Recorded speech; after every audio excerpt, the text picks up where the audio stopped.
Fala pessoal, tudo bem? Estamos aqui iniciando nosso 12º episódio do Contra o Pax Cash. Estou aqui com o Dr. Israel Baio, o Dr. Leonardo, da Aba Levei, são nossos parceiros, nossos amigos. E hoje vamos estar aqui esclarecendo um pouco sobre um tema muito importante que é registro de marcas e patentes, né? Doutores. Verdade. E aí eu queria que vocês exemplificassem um pouco, né? Como que funciona essa questão de registro de marcas, a sua devida importância para aquelas pessoas que tornam isso um pouco irrelevante, certo? Vocês poderiam esclarecer um pouquinho para a gente? Claro. Fala pessoal, tudo bom?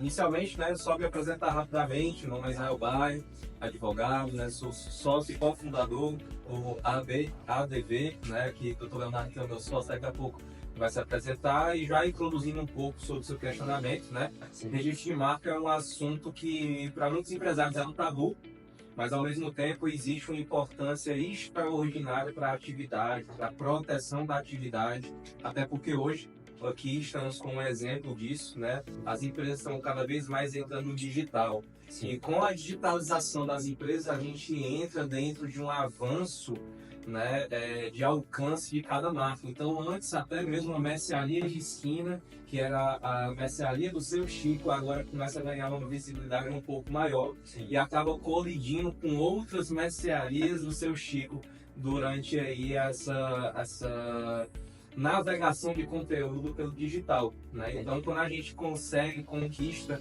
um registro de marca, traz uma proteção maior para que todo aquele investimento no brand da marca, de consolidação da marca, não seja um dinheiro jogado fora, doutor Leonardo? Com certeza. E aí, pessoal, me apresentando, sou o Leonardo, sócio, fundador também da ABA, Escritório de Advocacia, junto com o Dr. Israel.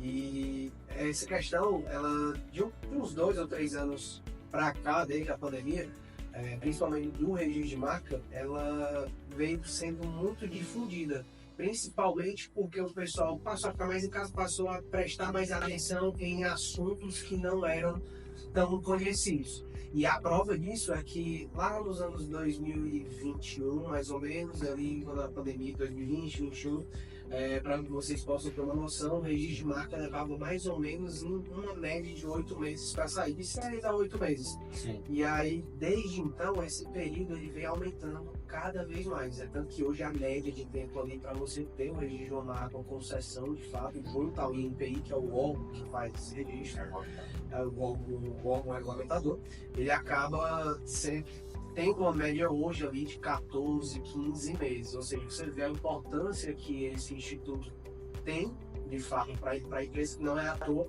que houve uma grande demanda desse tipo de processo. Mas é até interessante, Lucas, isso que o Leonardo falou, Porque o pessoal pensa assim, mas eu vou passar 15 meses para poder começar a ter a minha marca a ser protegida, Mas não é de forma nenhuma, porque no Brasil existe um princípio dentro do registro de marca, que é o princípio da imediatidade do pedido de marca, Então, assim, eu ganho a prioridade daquela marca a partir do momento em que eu coloco o pedido. Da data do protocolo. Então, assim, ainda que o deferimento ele venha a ocorrer 15 meses depois, se eu tenho uma empresa X e o Lucas está na empresa X e eu entrei com o meu pedido de registro primeiro que o Lucas, eu tenho prioridade no registro daquela marca.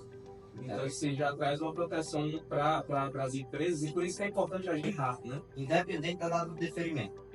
Independente da data de deferimento. A prioridade é a data do protocolo. Se eu e você que temos uma empresa com nome igual e em segmentos iguais, eu dei a entrada hoje, você deu a entrada hoje também, só que à noite. Na entrada 1 hora da tarde, você deu a entrada 6 horas da tarde. No mesmo dia, a prioridade é a minha porque eu dei a entrada primeiro.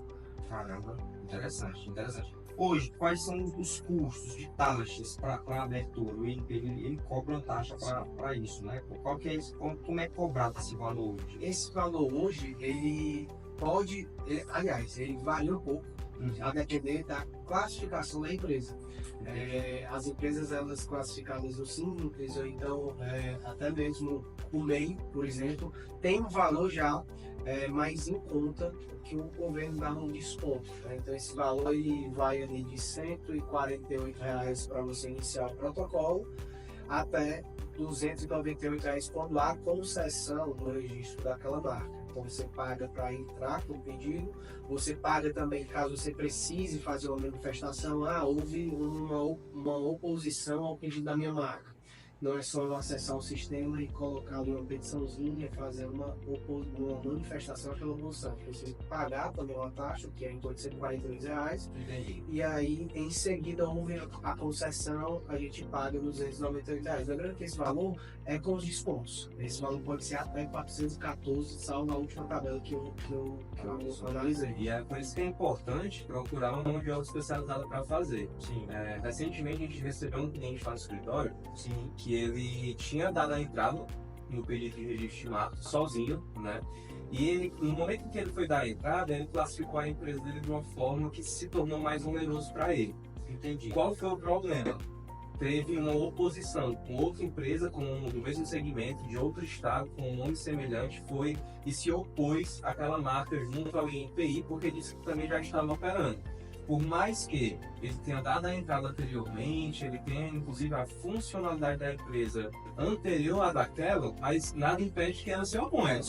Aí qual foi o problema? Teve que apresentar uma resposta à oposição. E a resposta saiu mais cara, porque lá no começo ele poderia ter cadastrado a empresa para pagar menos e acabou pagando mais. Né? Porque não é especialista. Exatamente, e às vezes é apenas um botão. Quando você vai clicar ali na classificação, isso já é o suficiente para você pagar mais ou pagar menos. E aqui não é a gente burlando regras, não. É simplesmente classificações corretas. Na hora de fazer o procedimento, você sabendo como fazer, isso impacta diretamente no teu bolso. É um ponto muito importante, porque às vezes é aquele ditado, né? Cabe muito pro brasileiro, esse é o barato que sai caro. É o barato que sai caro. E, gente, atualmente a questão de poder registrar marca, né? No registro de marcas e patentes, tudo. Hoje, o que é que não pode ser registrado? Tem alguma particularidade para isso? Tem, né? Quando a gente se depara com um registro de marca, tem algumas palavras que elas não são registráveis, né? Por exemplo, uma palavra que seja extremamente genérica. A transportadora, o nome da empresa, isso não poderia, né? Porque é um nome já difundido, é um nome que tem já um alcance. Tem outros nomes também, certas limitações que aí tem que analisar de cada caso. No caso lá do escritório, por exemplo, escola. A gente tem um registro de marca que nós conquistamos para os nossos clientes, no qual na logo e no nome tem a palavra escola. E aí, quando houve a concessão, houve até uma dúvida do nosso cliente, porque, cadê o nome escola aqui e tal? Tipo, vocês deram protocolo errado, o que aconteceu? Calma, não foi. Tá aqui o nome correto, na hora de fazer o registro foi colocado o nome inteiro, só que para fazer o registro daquela marca, aquela palavra escola, o próprio INPI, ele já retira do protocolo justamente por ser uma palavra genérica. Então, nesse caso em específico, as outras palavras foram utilizadas juntamente com a logo, né? Porque muitas pessoas perguntam, eu posso registrar só o nome, eu posso registrar o nome e a marca, eu posso registrar só um logotipo? Pode. É o registro misto, é o registro nominal, ou então o que a gente chama de registro apenas da imagem, do emblema, né? Da logo do negócio. Então, tipo assim, eu tenho que a minha empresa aqui, tudo mais, existe uma diferença entre eu registrar o nome dela, né, a razão dela, e só o logotipo dela. Existe essa divergência? Existe, no momento do registro você solicita, né? O registro de marca misto, né? Que o misto é exatamente onde vai envolver texto, logo, vai ser tudo, vai ser só a logo, né? Dentro do requerimento, ele pode ser um requerimento mais simples ou um pouco mais complexo, que não vai mudar no ônus, no custo, para poder fazer esse registro. Então a gente sempre gosta de reforçar que registre tudo que puder. Né? Tanto é que a logomarca, por exemplo, vamos montar uma empresa aqui, né? Lucas, Israel, Amaral, Baia, Leonardo, alguma coisa. Sim. Tá? O registro a gente gosta de colocar a logomarca lá, mesmo que seja uma logomarca azul e amarelo, por exemplo, preto e branco. Isso. Porque você não registra a cor. E isso é uma dica, viu, valiosa, porque muitos empresários, vou ver um videozinho no YouTube, vou fazer um passo a passo, vou fazer o registro, não vou contratar um especialista. Aí ele registra a marca com aquela logo azul com amarelo. Ele está reivindicando o registro daquela logo, daquelas cores. Então, se por algum motivo, daqui a um ano ou dois, ele vai fazer um rebrand, alguma coisa, e ele muda as cores, aquela logo já tá diferente. Ele não tem mais domínio do registro daquela marca. Ou então ele vai fazer uma ação, mês do Outubro Rosa, ou coisa assim. E ele muda a logo dele, ali já é classificado como outra marca, tá entendendo? Caramba, interessante. Era a pergunta que eu ia falar. Rapaz, é bom falar com quem sabe, porque as perguntas que eu ia fazer, que eu vou montando aqui, eles já vão respondendo sem eu falar. Mas é tipo assim, pessoal, é muito importante. Eu não sabia disso. Quando você faz o registro, até a cor você reivindica no seu registro. Então, no caso, se eu vou registrar a minha marca, né? Se eu fosse, na verdade, né, graças a Deus, mas vou registrar minha marca aqui e aí eu coloco. Tá branco, é uma cor neutra. Se eu quiser mudar ela para azul, rosa, vermelho, qualquer outra cor, isso já consta como. Se você tiver registrada a sua marca, ela preta e branca, não tem problema. Eu posso utilizar. Na hora do protocolo, se você tiver utilizado no protocolo as cores, Sim. Vai ser reivindicado aquelas cores que estão lá no protocolo de marca. Bacana. E, pessoal, uma dúvida. Hoje, certo? Fizemos aqui o registro de marca da empresa e tudo mais. Qual o prazo de validade que tem esse registro? Pronto, perfeito. Existem, na verdade, inicialmente 2 prazos que a gente tem que tratar, né? Sim. O primeiro prazo vão ser 10 anos, né? E aí, quando bater os 10 anos, né? Na verdade, um pouquinho antes, o próprio INPI ele já notifica, você faz o requerimento da renovação por mais 10 anos. Entendi. Né? Então, já de pronto, a partir do momento que você tem aquele deferimento, você já garante, né, a possibilidade de ter 10 anos renovável por mais 10 anos. Né? Entendi. Então, sempre a cada 10 anos pode se renovar. Isso, mas ele efetua assim, né, esse requerimento junto ao órgão. Entendi. E hoje, o que diferencia a questão da marca e da patente? Tem uma distinção? Basicamente, a marca a gente atrela a identidade do produto ou do serviço. Sim. Então, quando a gente faz o registro da marca, a gente está falando ali, de fato, na originalidade daquela identidade. Quando a gente vai para patente, nada mais é do que, de fato, o registro de uma invenção, de uma coisa, de um objeto, de um software. Então, tudo isso eu tenho uma empresa que eu desenvolvi no sistema de computador. Uhum. Aqui eu preciso ter o registro da marca, que vai ser a identidade da empresa, Sim. e a patente, se eu quiser, daquele sistema, daquele software, daquele produto, daquele desenho industrial, digamos assim. E é até engraçado porque recentemente a gente recebeu até uma sintoma, um cliente nosso que fabricava um determinado produto, ele recebeu a notificação de uma outra empresa de um outro estado dizendo que ela tinha a patente daquele desenho industrial, daquele produto que ele já comercializava. E isso é muito importante frisar, porque às vezes a pessoa acha que inventou, desenvolveu, ou então pegou uma referência em algum local, vai comercializar aquele produto, estrutura uma empresa, todo um lançamento para comercializar aquele produto, mas não sabe que tem a patente por uma outra empresa daquele mesmo produto, e você acaba muitas vezes perdendo tempo, dinheiro para desenvolver um produto, quando você não poderia explorá-lo. E o complicado de você perder essa oportunidade de ter o seu registro é ver alguém registrar parecido. Como é que fica todo esse prejuízo? Quando a gente fala de patente, né, são pequenas alterações, por isso que é interessante ter a análise de um especialista de cada caso. Né? Entendi. Nesse caso específico, de fato, os produtos que o nosso cliente comercializava e ele não tinha a consciência de que existia um registro, uma patente, né, de fato industrial, daqueles desenhos, né, eram tal qual. Então eram brinquedos, tá? Ele começou a usar brinquedos e os brinquedos eram de fato réplicas, só que ele não sabia que existia esse desenho. Quando ele foi notificado, né, a empresa deu prazo para que ele deixasse de comercializar e apresentasse uma resposta informando que ele estava ciente daquilo. Foi quando ele veio, procurou o escritório e a gente prontamente elaborou uma contra-notificação, informando tudo, fez toda a orientação. Então ele tinha a presença desses produtos em site, Instagram, né, toda folhas, então tudo isso teve que ser removido, porque existia a financiamento industrial. A partir dali, ele já começou o diálogo com a gente. Olha, vamos desenvolver novos produtos, eu quero fazer o desenho industrial deles, para evitar problema, né? Então, ele, de fato, ele tem uma fábrica, ele começou a desenvolver novos desenhos e já, inclusive, iniciando o procedimento de registro de patente para aqueles desenhos. Né? Caramba. E, tipo assim, se esse cara atualmente, né, fez o registro dele de marcas e patentes, é válido para território nacional, Isso. não é isso? E se fosse para fazer, rapaz, vou abrir aqui uma sede da Contropax nos Estados Unidos. Sim. Existe a possibilidade, é o que a gente chama de classificação unionista. Normalmente é utilizado por grandes empresas, multinacionais, então até empresas que vislumbram ali um crescimento já a médio e longo prazo de sair do país e ir para outros locais. Né? Um caso clássico desse é, por exemplo, a Netflix. Se você for todo mundo consegue ter acesso ao protocolo do registro de marca da Netflix, e se você for lá abrir, você vai ver que eles reivindicam a classificação unionista.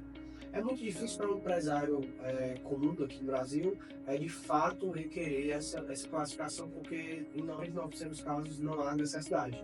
Mas existe sim a possibilidade e é disponibilizado durante o procedimento do registro essa opção da gente reivindicar em outros países. Obviamente que as taxas aumentam, mudam ali um pouco, mas sim, é possível, existe a possibilidade de reivindicação. Entendi. E a questão de custos para isso, tem alguma taxa? Diretamente para o INPI. Diretamente para o INPI, independente de ser dentro ou fora do país. Você paga o INPI, é o órgão que faz esse acompanhamento. Entendi.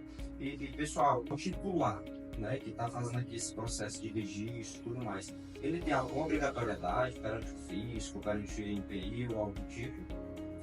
Obrigatoriedade perante ao fisco, não diretamente. Você vai precisar pagar os impostos, né? Sim. Porque é um serviço prestado pelo Estado, onde o Estado chancela e faz todo esse controle. Né? Não é à toa que o processo ele demora bastante, porque você vai entrar no protocolo hoje, o protocolo ele vai para a revista.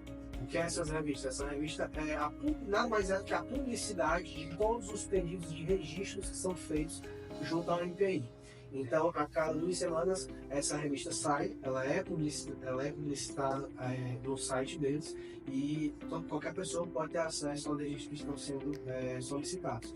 A partir desse momento, caso alguém eu acho que essa empresa está me copiando, ou está no mesmo segmento que o nome é parecido, semelhante, eu tive acesso a essa informação, vou entrar com uma oposição. E aí, automaticamente, a gente pode nos habilitarmos nesse processo, fazer essa oposição e ali ter uma discussão, né? Aí você me pergunta, Lucas, esse processo eu preciso responder, eu preciso fazer uma contra-argumentação, alguma coisa? De praxe não, porque a partir do momento que abre uma oposição, o próprio servidor do INSS do INPI faz essa análise. Sim. Mas é sempre muito bom e importante a gente fazer ter uma resposta, né? Fundamentar de forma coerente, trazer ali artigos, entendimentos e até mesmo prints desde quando aquela marca está sendo utilizada, que de fato existe uma empresa que explora aquele produto ou serviço para comprovar o porquê que está sendo pedido o registro. Pegando o gancho, Lucas, é interessante a gente reforçar que os impostos já estão embutidos na taxa que você paga para o INPI, tanto que você gera uma guia, tá? Uma GRU para poder fazer esse pagamento. E é interessante reforçar isso porque existem muitos golpes aplicáveis, principalmente por empresas, que dizem assim, olha, a gente vai pagar a taxa para o INPI e pede para que o pagamento seja feito na conta da empresa. Isso não existe, tá? A taxa do INPI é paga diretamente para a GRU gerada no site do INPI. Né? Então, é um documento oficial que já está lá com a descrição de todos os custos, inclusive a descrição dos impostos para serem pagos, tá? Então, é muito importante ter esse cuidado e essa atenção para que você não pague achando que está registrando e, na verdade, não está registrado nada, né? Isso. E até puxando um pouquinho com relação à obrigatoriedade, a obrigatoriedade são de você de fato ter os documentos oficiais. Ah, vou registrar minha empresa, eu preciso colocar ali um documento que comprove que eu sou titular da empresa. Eu sou um MEI, posso registrar? Pode. Você pode registrar, você vai registrar com o seu nome, seu CPF normal, com o seu nome fantasia e tudo, mas você precisa ter os mínimos documentos oficiais para que comprovem ali a titularidade, que de fato você exerce aquela função, porque até isso é analisado. Se você pensa em registrar uma empresa que você não utiliza, não está movimentando, não tem ali de fato uma operação, esse teu registro pode não ser válido, pode acabar não sendo deferido ao final. Entendi. E pessoal, me tira uma dúvida, se é mais uma, né? Tantas dúvidas aqui, quando a gente pega quem tem conhecimento, tenta explorar, pessoal. Me diz uma coisa, se hoje, certo, eu tenho uma empresa com o nome Lucas, e aí uma outra pessoa abre essa empresa com o nome Lucas, eu nunca registrei a minha empresa e ele me registrou a empresa dele. O que é que eu preciso fazer? Chega alguma notificação, alguma autuação? Como é que funciona para que eu não me aproprie mais daquele nome qual eu não posso? Pronto, normalmente como é que ocorre, tá? A empresa que registrou, ela vai enviar a notificação extrajudicial porque ela tomou ciência da sua operação. Entendi. E aí, como ela já tem o registro, né, junto ao INPI, você não tem muito o que fazer, né? Teve até o caso, né, não vou me recordar agora os nomes, né, de um amigo nosso, inclusive você conhece também, não vou falar, enfim, mas esse amigo nosso, ele tinha uma amiga que tinha uma empresa de doces.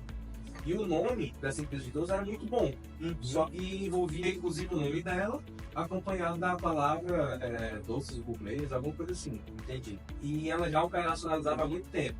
E aí apareceu uma outra empresa com o mesmo nome, que registrou no INPI antes dela, operacionalizou e tomou ciência que existia, e aí notificou. E aí com a notificação, ela tinha, salvo engano, eram 10 anos de operação. Ela teve que alterar o nome dela, colocou um nome aleatório e perdeu o brand, todo o brand criado por 10 anos. E aí, aproveitando o gancho para você ver como que funciona esse mercado, né? Aqui no caso, essa pessoa ela perdeu o nome que ela já utilizava há mais de 10 anos, perdeu todo aquele investimento em brand, em marca e tudo, precisou colocar um novo nome.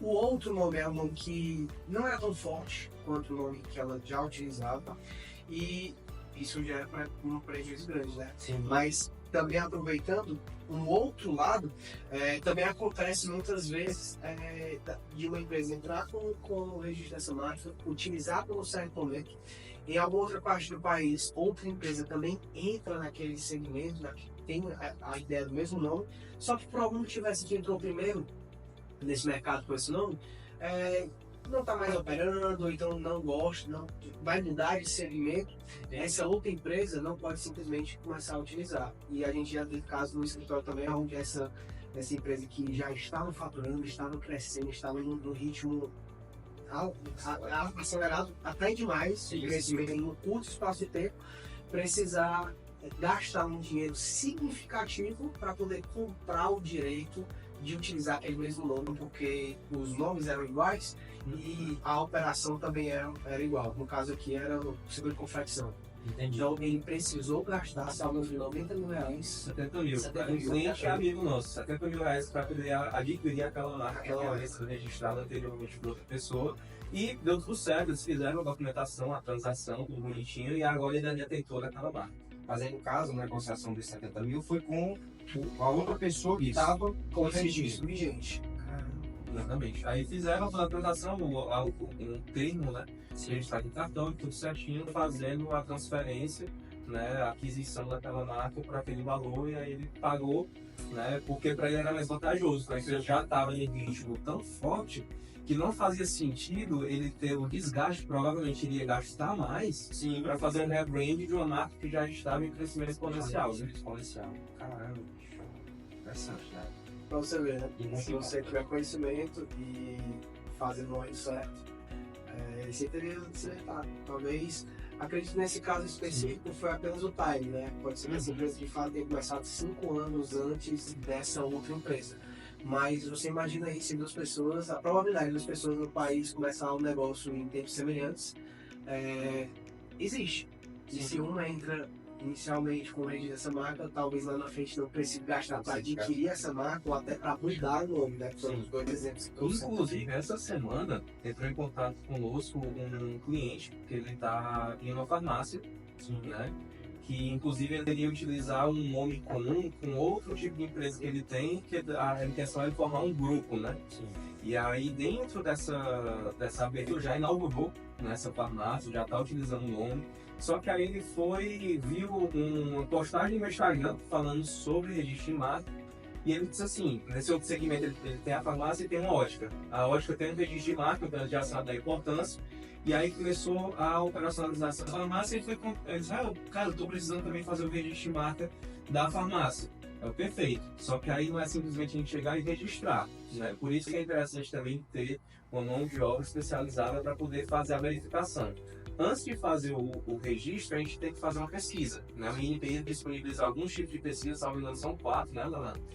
Né? É a booleana, FUS, enfim, termos técnicos que a gente precisa tratar, que a gente vai fazer pesquisas de formas diferentes junto ao sistema de INPI. Sim. E aí, quando foi feito, foi identificado, né, uma farmácia com o mesmo nome, o mesmo segmento, a área de atuação, tudo em outro estado, que tem o registro da marca desde o ano de 2006. Né?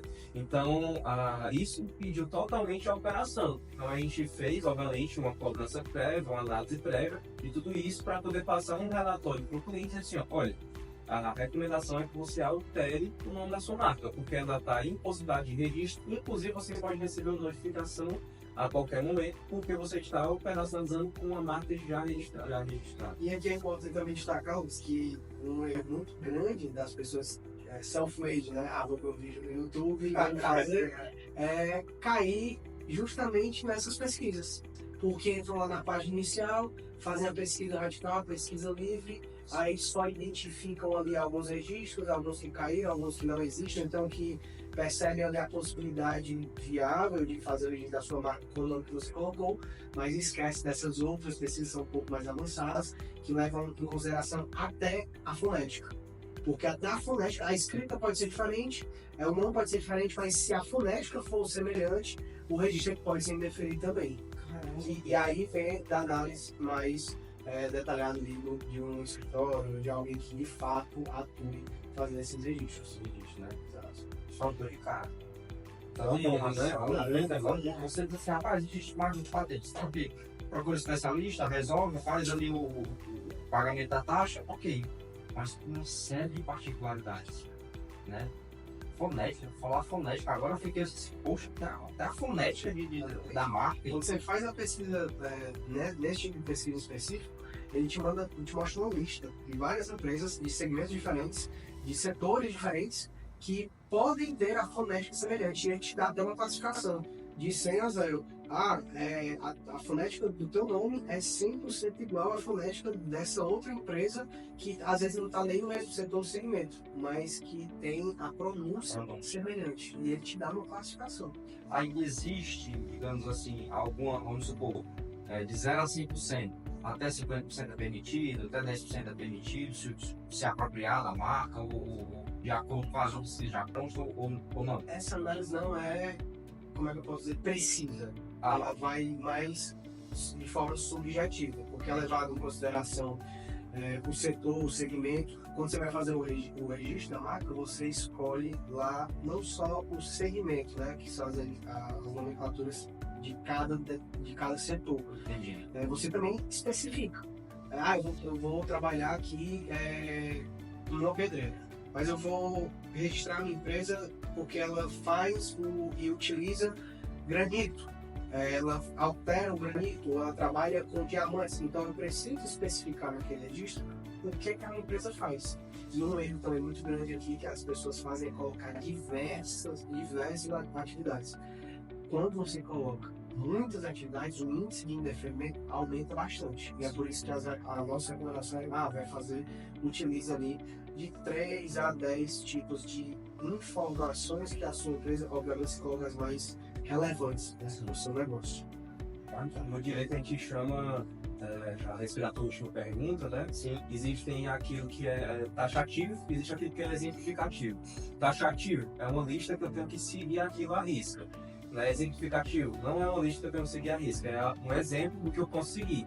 E como as análises elas não são feitas por sistema em si, existem os servidores do INPI que vão analisar aqueles registros, né? Vai dar subjetividade, conforme o Leonardo falou, né? Por isso que ele se apega àquele caráter exemplificativo, né?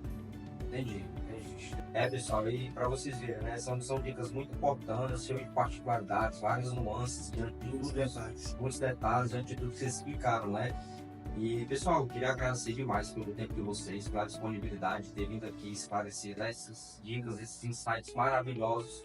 E vocês têm mais algum ponto que queriam tratar, esclarecer algo mais? Pronto, o prazer é o nosso, né? Mas é só realmente reforçar um conselho, de fato, para os empresários, principalmente se você está estruturando seu negócio agora, ou se você já está assumindo um negócio antigo, familiar, e que não tinha uma organização, uma preocupação, né, com certas coisas que hoje tem, né? O mercado muda, o mercado mudou. Sim. E é importante, tudo aquilo que a gente vai fazer, as decisões, os caminhos a serem traçados, ter opinião de profissional qualificado, tá?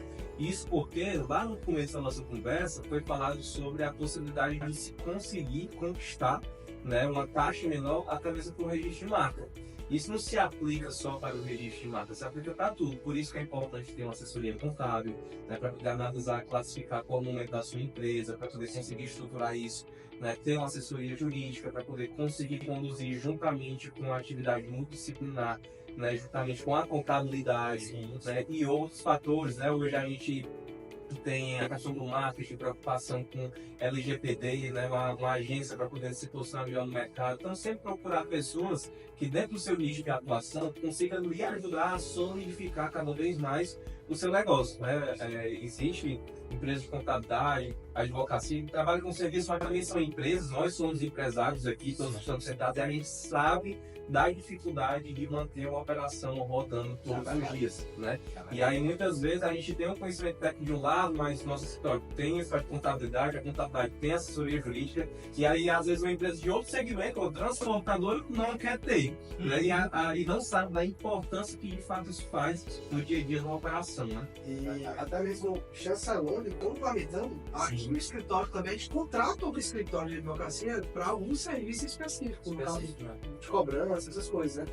Chancelando tudo que o Zé falou, agradeço aqui também a oportunidade e gostaria até de encerrar a minha fala aqui dizendo que, de fato, aquele ditado é muito verdade. O barato sai caro. O barato sai caro. De fato, se você vai só precisar um videozinho rápido de 15 minutos no YouTube para fazer o seu registro, conforme bem mencionado em diversas etapas desse processo do registro de marca, Sim. seja na hora de cadastrar a sua empresa, seja na hora de fazer o protocolo, seja na hora de fato pagar o registro. Se você não fizer da forma correta, você vai pagar mais caro. Se você não tiver a atenção de fazer o registro ou de fato consolidar ali a patente do seu produto, do seu sistema software, isso pode sair mais caro também. Em contrapartida, se você tiver o conhecimento das pessoas certas, você estaria pagando um décimo ou até muito menos para poder estar regularizando o negócio. Caramba, muitíssimo obrigado, muitíssimo obrigado. Vou encerrando por aqui, né? Agradecer a vocês que nos acompanharam, certo? Curte aí o nosso 12º episódio, comenta, compartilha, dá uma olhada também no Instagram dos meninos, é o Gawaba, ABADV, certo? Vai aparecer aqui para vocês. Um forte abraço, pessoal. Mas Um abraço, pessoal.